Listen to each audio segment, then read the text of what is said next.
Today's market call is presented by FactSet, financial data and analytics powered by Tomorrow, and SoFi. Get your money right, all in one app. 7 a.m. on this Thursday, November 6th. We got a real humdinger going.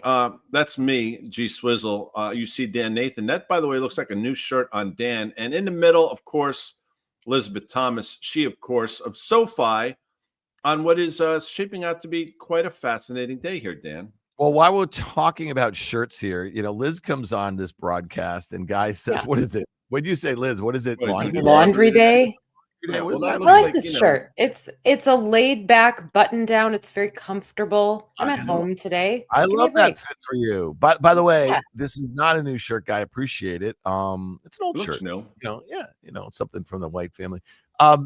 Wait, Swizzle's got it, by the way. Swizzle's got to shave in a little while in case anybody cares. Sure. So Liz, the other night, we had that I don't know, the S&P closed down 1%, the NASDAQ closed down like 2%, right? So today's Thursday, so this was on Tuesday. And Carter and I and some of the folks, just bear with me, we were at the Ranger game together, and we were like looking at the futures. They were down, and we're getting alerts, the stocks are down, and this and whatever. And then, you wake up the next morning, it's just unchanged. Stocks are down. It's just, it's just unchanged. And, Carter and I were messaging each other. It's like, just once, couldn't we get a follow through like today? Like today should have been yesterday. Do you know what I mean? And talk to. I know you got a whole report on speed bumps, and I think a lot of that has to do with what I'm talking about here.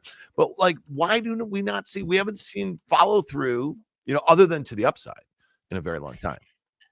So, I mean, I'm not going to have a satisfying answer aside from the fact that it's November, right? We're almost halfway through the fourth quarter. We've got an S&P that's up. Well, I don't know. Guy or Jacob made me close my machine, so I can't really see what it's up at the moment.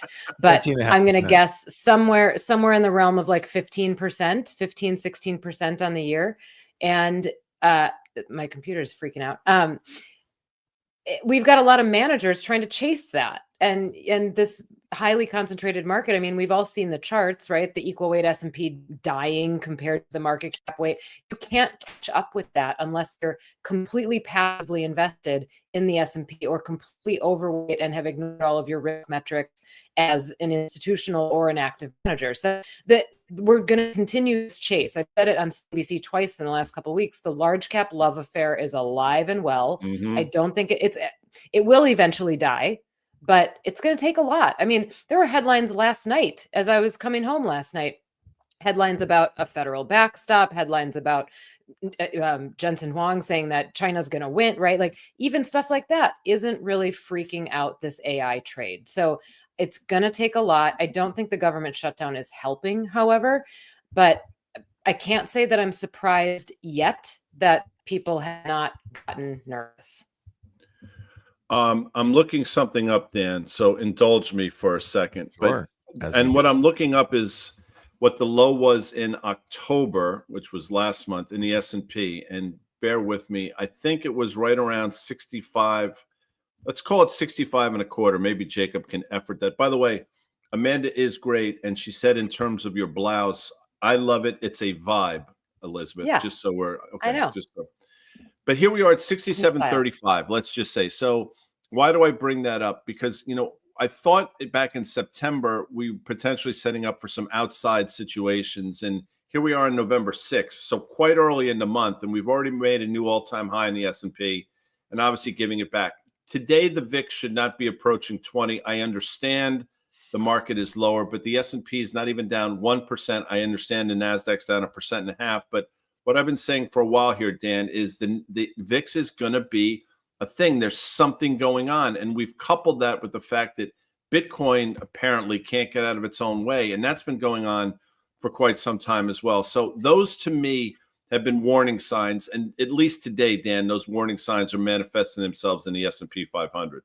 Right. So let's just look around. I'm looking at my FactSet machine. I think all of our viewers, our listeners know I have, like a heat map. I have, stocks grouped by sectors, subsectors, and the like. And so, if you're looking at semis, which have been leadership to Liz's point about, mega cap love affair, that has been where a lot of this has been concentrated. I see it resoundingly red. Tesla, which I think we could all agree is a $1.5 trillion meme stock, has really had a bad few days or so.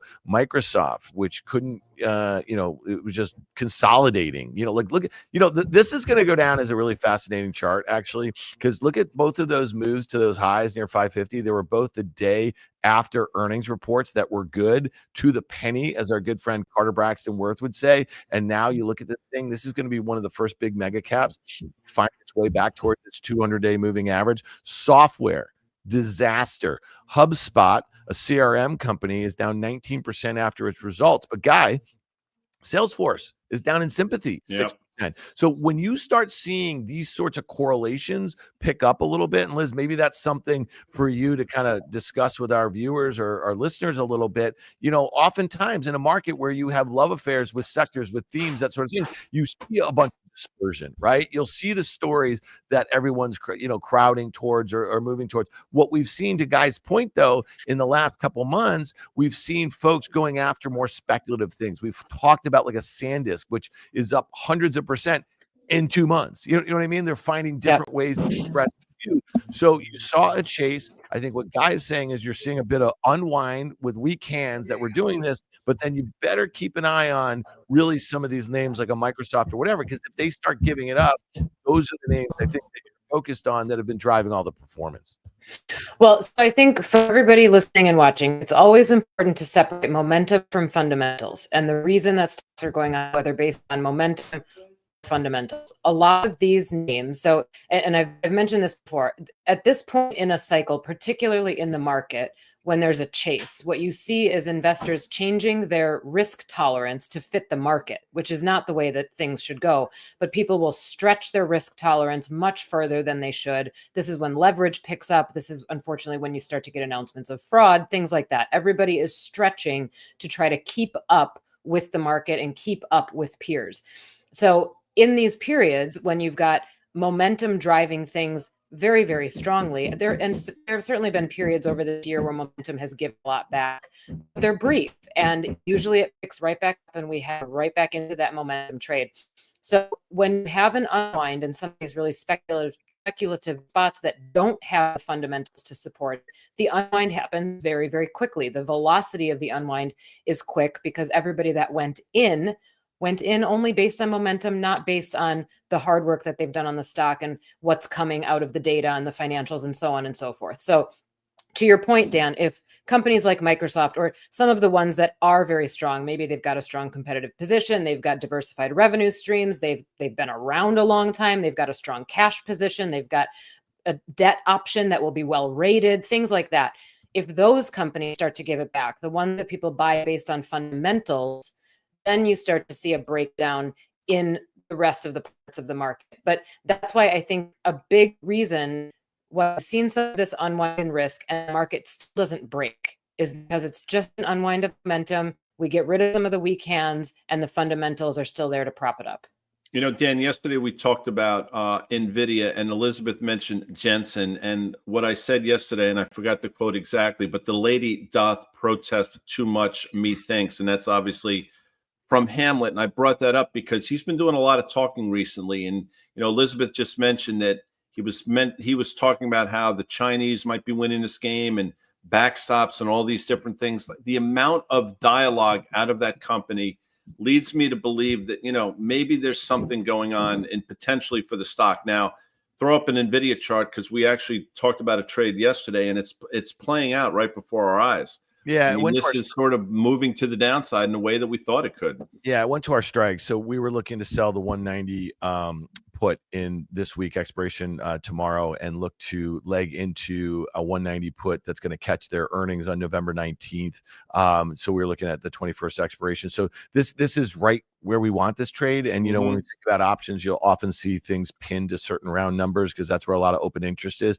But let's just look at this on pull up a 5-day chart. And Guy, I think this is important because you and I were targeting this level because that was the day where the stock broke out from, right? It was been in this long consolidation and had that really strong up move. So, if you look at the end of the day yesterday into today with the follow through, people couldn't figure out why the stock sold off 33% in the last, half an hour of the day.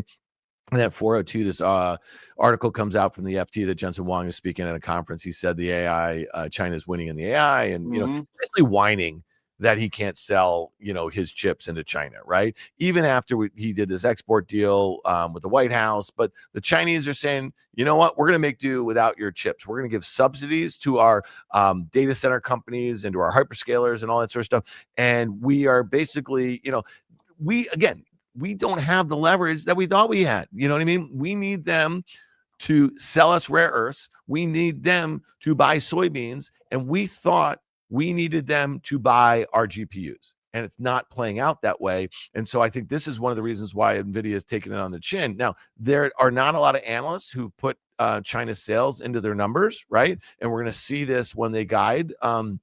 But is this a huge problem? Maybe. All of a sudden we have all this competition, AMD supposedly, custom silicon, there's some other stuff going around. So this is going to be interesting. If you want to just go back to that 1 year, you see what that 200-day moving average is. I think it's about 150. You see it's basically up against, it's going to be at this uptrend, which is right at the 50-day moving average guy. So just from a technical perspective, I think that's up sort of interesting, but I would expect this thing to kind of maybe whoosh down to that 100-day, which is about like 176 at some point in the not so distant future. I don't disagree with that. And that's what conversation we had about levels in terms of what we thought the stock would do. The other one we talked about before we bring Elizabeth back is Amazon. And, we said that these two upward gaps were setting up for something to happen on the downside. And it's starting to play out a little bit. Now, again, you don't have necessarily that island reversal yet that I'm looking for. But you could see what could happen if we sort of go sideways here today, open lower tomorrow, and then we have the potential for a really quick move lower. And when I say lower, that 214 level, pretty much in a heartbeat in terms of that formation. So that's another one. And obviously Oracle is another name that we've talked about. I think we've done a good job. Throw that chart up because we had been talking about a gap fill for the longest time. And we talked about that gap fill, I want to say back in mid-September, and here we are now back around this 240-something level, and it's all starting to make sense to me, Dan. Yeah, I think AMD is likely to do something similar that Oracle did. You saw that huge gap from that OpenAI announcement. To me, you could say, well, this thing's got to get back to that opening tick of that breakout. Well, I'd be happy with that. That's 205. So we're going to be looking at some ways to kind of express that view. Really quickly, Liz, because you had a great note out and you're talking about a lot of things that I think a lot of, active traders should be focused on in the near term, an environment where we have a VIX now approaching 20 after being in the mid-teens. Just a few weeks ago. Really quickly, Guy, because this is one that you highlight, but Liz, I'd love to get your take. So the Buffett indicator, Doug Cass sent out a chart from Bloomberg. Torsten Slok of Apollo had, these are flashing warning signs here. Maybe we'll start with a Torsten. Let's start with Doug. There you go. A lot of people pick these things apart, the Buffett indicator, so market cap to GDP. There's also a debt to GDP. There's a whole host of other things. Let's go to the Torsten one really quickly because it shows it in a different sort of way. And it's just kind of plotting, 25 versus 2000 versus 07 and then other market tops. Liz, thoughts on this? I mean, we had a conversation on Fast Money, the show at 5 o'clock on CNBC. That Elizabeth never comes on because she decides to go on with the SDs on the HTR. But back to you. Yeah, that's where I was going. And, Guy, they say often that you and I could finish each other's sentences. Well, there you go. I was just kind of laying that one up. Do you care about valuation? I mean, like we had this conversation the other night. We're like, I don't know if it's about valuation. It's more about sentiment. You know what I mean? Yeah. It's more about like positioning. The market doesn't care about valuation. That's clear. That's been clear for a while. So I think the rest of us, that whether it makes sense or not, and it just doesn't. If you have any value investor bone in your body, this doesn't make sense. So looking at some of these metrics, this is a time when the statement of valuations are a terrible timing metric is more true than I think it's been for my entire career. So looking at valuations right now is not a good way to figure out whether or not you should buy, sell, or hold a security. It is all about sentiment, and sentiment and momentum, back to my earlier comments, are highly correlated. So as long as sentiment stays strong, and right now, I think the other thing, although it's maybe a bad thing that we don't have economic data just because we don't have clarity, but the fact that we're not getting economic data that tells us bad things about the economy is allowing sentiment to stay propped up. We were so worried about jobs before the government shut down, and now we just aren't really sure what's happening with jobs. We've got some private sector data, but we haven't gotten the official data. So that is sort of shielding us from really seeing that the economy is in a soft patch right now. So sentiment has been able to continue on its merry way, and earnings have propped it up. I mean, we have to be honest about that. Earnings for the third quarter, earnings for the full year are coming in really strong still for tech and for communication. So that's propping up this sentiment trade. And the fact that yields are expected to perhaps come down over the next few months and maybe into next year is giving people more reason to say, you know what, valuations matter less. Many, many years ago, by the way, before I get to my many, many years ago story, indulge me for a second. The naysayers of the Buffett indicator will point out that in today's world, just looking at US GDP doesn't make a lot of sense given the multinational nature of a lot of these companies. So they're saying people like Guy Adami are looking at it wrong. And, you know, today's 220% doesn't have the same weight as it may have had 10 or 15 years ago. I am not of that belief, but that is out there. With that said, many years ago, I had to go to a birthday party, and this is a long time ago, 1988, let's just say, in Greenwich, Connecticut, place that I typically will not find myself in for a myriad of different reasons. And this one person was very wealthy. They lived on this Tony Street, and I remember driving there, and along the street was what appeared to be, you know, in steeplechase for horses, those long things with the, you know what I'm saying, with the horses jump over. You didn't follow what I'm saying? Yeah. Elizabeth, just nod your head.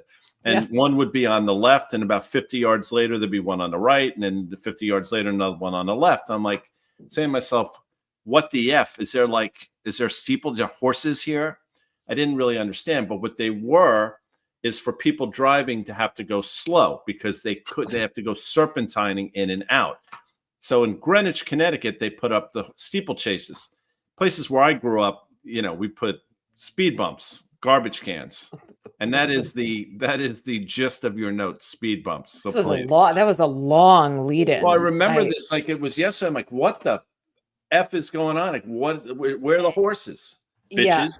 Yeah. Well, no horses in this note. We're just talking about motor vehicles and speed bumps. And the reason I wrote this particular topic today was because we've had over the last couple of weeks, and I listed it out in the note, things that people are starting to say are adding up to be concerning signs, right? The S&P is down. This is as of yesterday, down 2.3% in a week. Gold is down 10% since mid-October. Bitcoin down 11%. I think at its trough, it was down 15%. The 10-year treasury yield was up 15 basis points as of yesterday. Asian stock markets saw a rough couple days. We had the South Korean market and the Japanese stock market have sharp reversals, and people are kind of looking around and saying, okay, now it's not whack-a-mole anymore. We've got like a lot of moles poking their heads out of the ground, and should we be concerned? So wrote this note basically to say, what do we look at? Yes, we're aware that these things are happening. Yes, we should be paying attention, and they're not all good signs, obviously. But what do we look at to either confirm or deny whether or not we should be worried about a real reversal now? So then we move on to, we can put the first chart up, intraday ranges on the S&P. So we always talk about volatility in the form of the VIX index. And for a lot of different reasons, the VIX perhaps is not the best representation lately because of how the options market has changed. So you can look at something like the intraday ranges on the S&P. So this is very simple, just the high of the day versus the low of the day and what that range is. During volatile periods, you see a much wider range. You see the market oscillating between extremes much more throughout a day. We had a lot of periods like this earlier this year in spring. We've had periods like this where it's happened in the treasury market. But this is something right now not ringing alarm bells. So we had a hiccup earlier in October when tariffs again against China were announced, and there were some other hiccups that happened in October, fraud and credit issues in regional banks that have now since passed. But we can see the range right now is pretty subdued and at a normal level, not ringing too many alarm bells. Next chart. Oh, go ahead. Do you have something? I was just going to say, like, I think moving from equity volatility to bond volatility, because we've been so much, you know, like a lot of the volatility, or at least a lot of the fear in the market had been about the Fed's course of rate cutting, right? And I think after, you know, last week's meeting, something kind of changed here. But even in that environment where we saw Fed fund futures, the CME Fed tracking tool, go from, what was it, like an 80% probability of a 25 basis point cut in December. I think it's now maybe as low as 63%. You're not seeing a lot of volatility in the treasury market. Right. And that's the next chart. So I did these in a certain order on purpose, because first we look at the equity market and say, okay, there's not a whole lot of volatility, at least concerning from a range perspective in the equity market. Can we confirm that that is also the case in the bond market? So here's a volatility measure of the bond market, the MOVE index. And you can see over the course all year, it's pretty much been trending down, aside from in spring when we had a spike. And it's still trending downward. Now, yields have not moved the direction that most people expected them to, but there isn't a lot of volatility. I remember periods of time during this market cycle where we were swinging 15, 25 basis points in a day on a 2-year or a 10-year treasury, which was completely abnormal and was sounding alarm bells. But right now, this volatility is subdued, albeit not in the direction of yields that we all would have expected. I agree with that. And I personally, I think it's a matter of time before we have something happen here in the bond market. I'm surprised, this is me, Dan, that this government, the duration of this government shutdown hasn't been more bond negative. But, here we are. I think yesterday, Elizabeth mentioned this on the Twitter, ISM manufacturing 2 days ago was soft. ISM services was not. And that suggests, and the prices paid, by the way, the day before, I think, was high. So there are a lot of cross currents suggesting that although the Fed has made that pivot from inflation to the job market, maybe they were a little too quick, or maybe both are problematic, Dan. Yeah, and I think Liz said something interesting about being November and the chase, you know what I mean? And maybe that's as simple, Guy, you talk about passive investing all the time, and, every dip's been bought. I started out talking about, man, couldn't we just had some follow through, from Tuesday into Wednesday, and the headlines the next morning, when we were unchanged, is like the dip was bought. Overnight, the S&P futures were down like 1% or something like that. And by the time it was 9:30 on the East Coast, it was unch. So, that's one of the things. Maybe it is to some degree, I don't know. Next slide, Elizabeth. So this part, well, hold on. I want to go back to something real quick. Can we just put please. the MOVE index up again? So I want to be really clear, because last week I wrote about, I think it was last week, might have been the week before, about relationship problems and the yields, the 10-year yield, and that it hadn't moved down the way that people expected. So I want to be clear that, yes, this is showing that volatility in the treasury market is down, but this doesn't give us an all clear sign. There are still strange things happening in yields. And at the end of that note, which I believe was last week, I finished it by saying, I think we should probably watch yields for our signal, at least going into 2026. Right now, they're not showing much. It's just sort of a head scratcher, but I think yields are the thing that will tell us more about where we're headed. Okay, Great. Next chart. All right, so this was headlines that kind of reverberated around yesterday. The South Korean stock market, the Kospi, was down quite a bit a couple days ago, and then the Japanese stock market followed. So we saw a 7 to 8% decline in both of those from peak to trough during this decline. We took this chart back a lot further just because, look at these runs that these indexes have had. You got the South Korean stock market had been up 81% before the pullback, and Japan was up 34%. So really these pullbacks, although they felt dramatic, because 7 to 8% in just a day or two is a lot, but after a run like that, in the grand scheme of things, really not that big of a deal. So we have to put it in context. Yeah, and Guy, you've been talking about, the Japanese currency, and, might that see an unwind of a carry trade?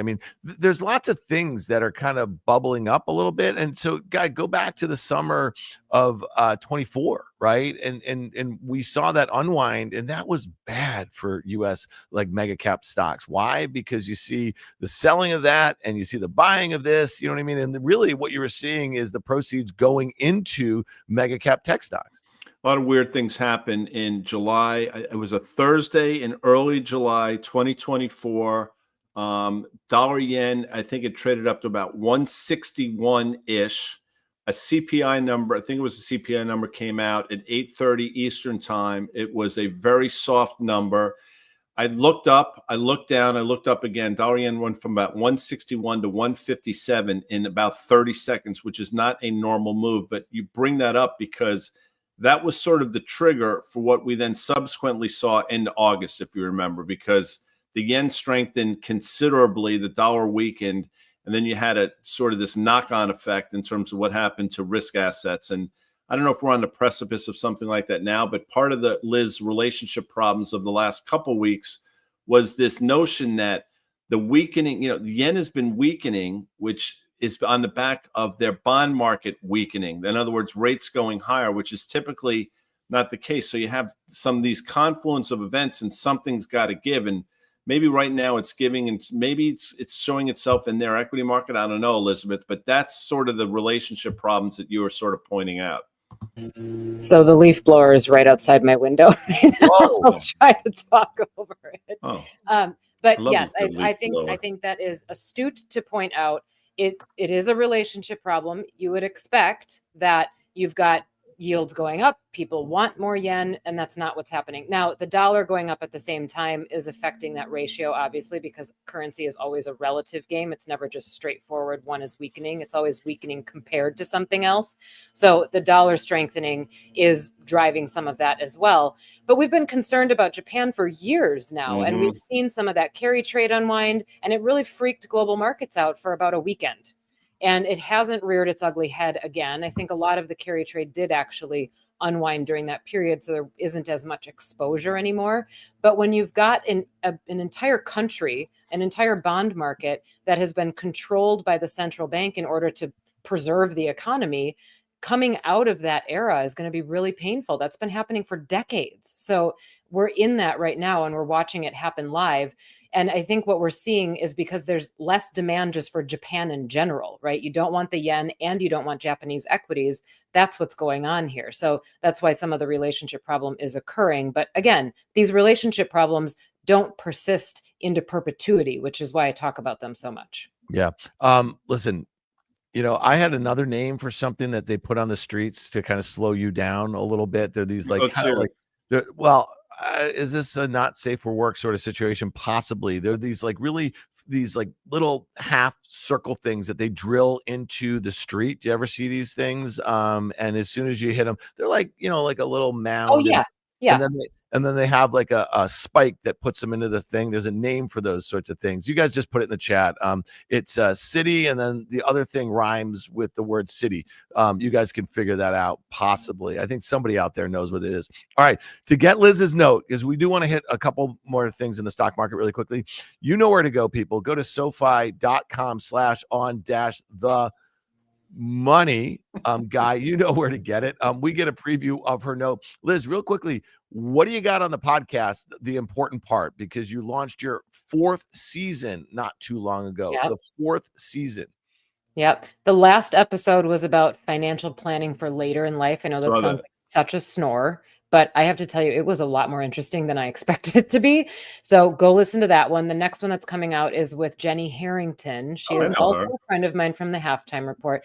But here's the difference. It's not just Jenny on talking about markets. In fact, we only did that for a brief period. It's Jenny on talking about her personal story, which is also fascinating. And there are some details to that I didn't learn until just a few weeks ago. And I was like, you got to come on the pod and tell people this. Can you tease it or no? She basically went out on her own to start a portfolio right before the financial crisis and drained a lot of her, well, not right before the financial crisis, pretty long before it, but ended up draining a lot of her personal assets to support herself and her family. She had a baby, and then she had another baby while this is all going on. Her husband wasn't working. She drained her financial assets to bet on herself and start this part of the company, start a portfolio, and she succeeded. But she went to hell and back trying to get through it. I admire that. And it's a really fascinating story, and it's one that she also talked about basically what drives her and her family and what she had experienced growing up. So we got super personal on it. I got personal on it. She got personal on it. Go listen to it. It's not out yet, but next week. Wow. Guy, do you have her number? Jenny from the block. Jenny, I got your number. All right. 8675-309. Yeah. No. Do you know that? Yeah. I do know that song. Yes. I just want to put one other point. Maybe we can kind of go around the horn and just see some of the things that we're focused on. S&P is down 1%. NASDAQ's down 1.5%. Again, we talked about how Tuesday did not see any follow through. I would not be shocked if we close poorly today and we open up tomorrow. It's just kind of the market that we live in.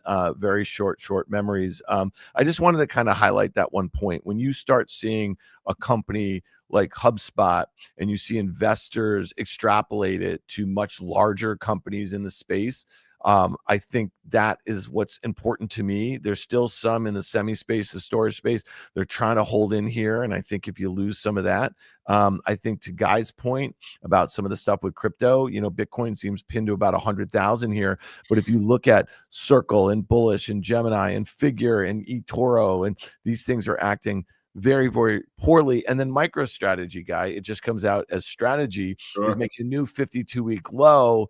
And again, I just think these are some of the most speculative things is kind of what I'm getting at, Guy. We pointed out for a few weeks now that there was something odd going on in Bitcoin. And again, not that I am an enthusiast or not that I know anything about it, but just in terms of the price action, it didn't make a lot of sense since early October-ish, maybe even a little bit before that the market was doing extraordinarily well. The Fed seemingly was going to be accommodative, and they were saying everything the market wanted to hear, but Bitcoin couldn't get out of its own way.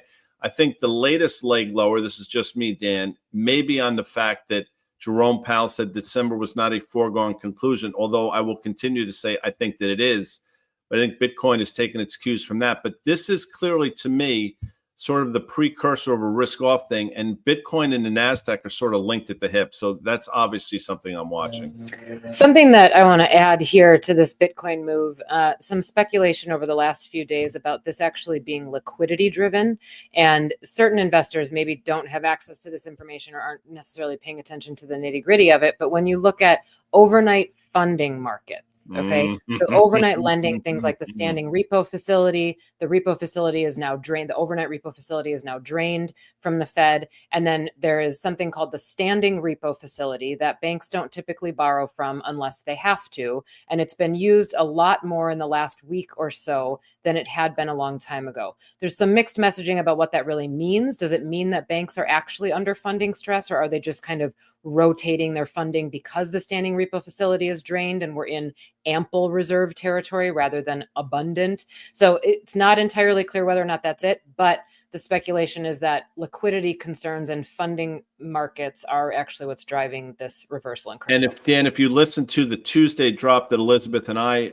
do, we've actually discussed this. I don't want to say at length, but we've discussed this, and the fact that the Fed, in terms of QT, they were probably sniffing a little bit of this stuff out as well, wanting to be ahead of it. And listen, a lot of people thought they would announce the end of QT, the last meeting for the period of time that we're in. They pushed it to December, but it's still ahead of the January date that people were looking for. Again, I'm splitting hairs a little bit, but I think there's a concern within the walls of the Federal Reserve in terms of what, I don't want to say concerns, but, they're clearly watching this pretty closely. And I think the market is starting to sniff it out as well. Yeah. And just lastly here, I think part of the sell-off got going because it was David Solomon and one other CEO, they were talking about, the potential for a 10, 15% drop or that sort of thing. I mean, if you're looking around and you're trying to find an impetus other than some of the things that we just talked about, some of these technical things and, unwind of crowded things and this and that, whatever. I mean, we haven't even mentioned, what might happen with these tariffs. Now, I don't know if it's good or bad. If the Supreme Court says, hey, you guys got to pay these billions and billions of dollars back. And I have no idea. But if you're looking for something in markets like this, where they start getting maybe just a little bit more jittery, to your point about speed bumps, you start seeing the volatility bands widen. You start seeing, some of this stuff happening. Sometimes it's that tape bomb that you have no idea like how the market might react. That might be the thing adding fuel to the fire, that sort of thing. So we'll keep a close eye out for that. So I just recorded with Deirdre Bosa. She is CNBC's host of Tech Check. She's coming back from maternity leave. That's going to drop on Monday. Great conversation on all things AI, some of the things that Liz brought up. Obviously, Liz here with us today, Guy. And Liz, one of your great friends, is going to be recording with us tomorrow, and it's going to drop tomorrow on the Risk Reversal podcast. Anastasia Amoroso. Oh, yes. Very close friend of mine. That's great. 3 amazing women in 3 consecutive hours that we're recording on the Risk Versus Pod. Guy, you have your hand up. I do. Monday night, the Packers of Green Bay play the Eagles of Philadelphia at Lambeau Field. That's a Monday night game you might want to watch, but that is a prelude to Sunday, November 16th, when the Packers of Green Bay will be in East Rutherford, New Jersey. I'm not sure if Elizabeth is going to that game, but they will be playing the Giants of New York. Back to you, Dan. We thought about it. We decided against it. Yeah, that's probably one of the worst places in the world. That's not the best stadium. If it was a cooler stadium, maybe. You could live down the street in East Rutherford. They screwed that up. I mean, don't. Why? So, Guy, you're so old school. There was before they. I'll show you how old school I am. Yeah. I saw the New York Football Giants play at Yankee Stadium. I also saw them play at the Yale Bowl. The Yale Bowl. You want to talk about a shit house? That place sucked. What was the last year that the Eagles played at Franklin Field? Franklin Field. Yeah, they used to play it where I went to school. I know this. I'll give you a year, 1975. And I don't know this, but I'm going to look it up. Philadelphia Eagles. Or maybe Jacob can look it up. What is that thing you talk to all the time, Dan? It's called the Chat GPT. It's called the Chat GPT. You don't want to look it up? I gotta tell you, I have seen the Green Bay Packers play at County Stadium. I don't know if there are any Wisconsin people listening right now, but County Stadium is the old Brewers Stadium, and there used to be 1 week per season where they'd have Packer Day in Milwaukee, because as we know, Lambeau is not in Milwaukee; it's about 2 hours north. So they would bring the Packers down to Milwaukee for those fans to see a game, and they played at County Stadium. It's beautiful. Before you had that beautiful little boy, Griffin, we talked about doing a Risk Reversal Media, field trip to Lambeau. Do you remember we did talk about it? We did talk about it. Yeah. I think we should maybe for the season, the 2026 season, maybe dial that up. I mean, okay. I'll see you guys there.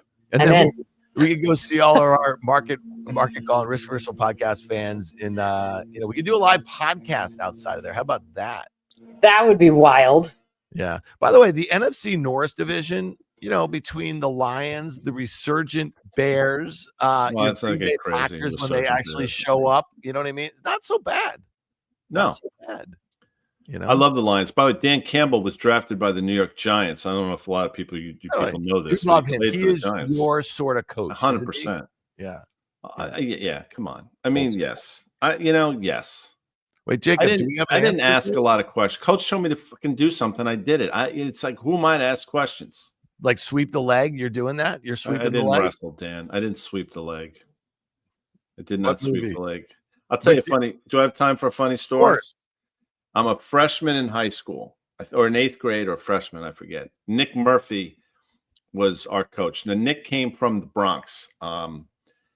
Nick was an African-American coach at Croton Harmon High School, which was not something you typically saw. He took us to play, and you can look this up on your Twitter, on your Google machine, at a place called Leake, Leake, and Watts. Elizabeth, you might want to Google this right now. Type it in your machine. Leake and Watts, okay? So we go there, we take the bus, and we're winning this game. I mean, as a matter of fact, we're doing pretty well. We're holding our own. He calls a timeout early 4th quarter and says, fellas, I'm proud of you, but we can't win this game. That's amazing. Just like that. That was we wouldn't have gotten out of the place alive. Yeah. Hey, so Lincoln Watts was like a reform school.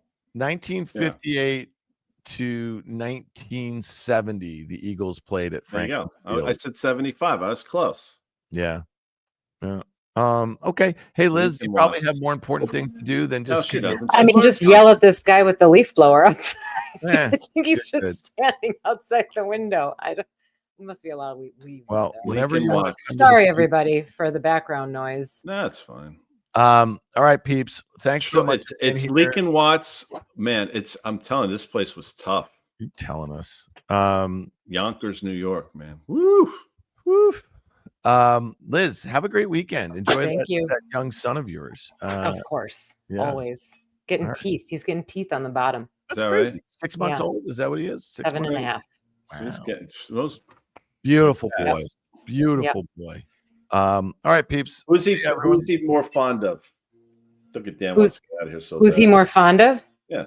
Like me or Greg? Yeah.